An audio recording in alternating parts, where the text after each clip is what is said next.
Désormais, l'exportation de certains produits tels que le ciment, les huiles raffinées, la farine de blé, du riz et les céréales produites localement sont suspendues. Ainsi, en a décidé le ministre du Commerce Luc Magloire Barga Atangana dans un communiqué rendu public le 22 avril 2022. Cette décision intervient dans le cadre de la lutte contre la vie chère au Cameroun.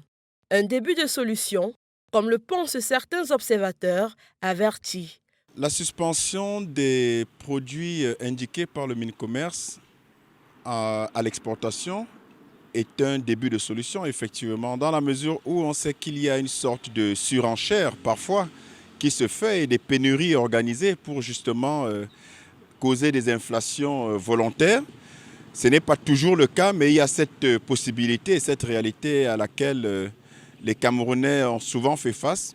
Et donc, contenir et circonscrire les usages de ces produits-là et les restreindre, notamment pour ce qui est de l'exportation, permet une disponibilité prioritaire sur place pour les consommateurs locaux et donc, de fait, une baisse de la surenchère due notamment aux pénuries.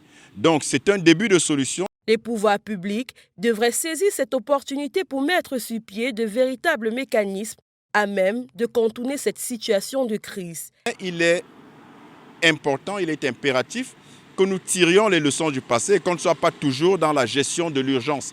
Parce que gérer toujours dans l'urgence, c'est une preuve de déficit de compétences. Parce qu'on peut anticiper, il y a eu des situations similaires par le passé.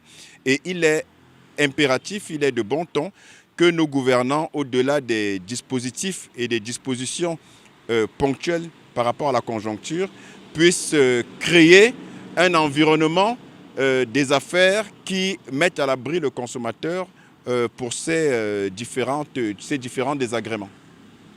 À en croire le ministre du Commerce, la lutte contre la vie chère et l'amélioration des conditions de vie du consommateur demeurent la priorité du gouvernement.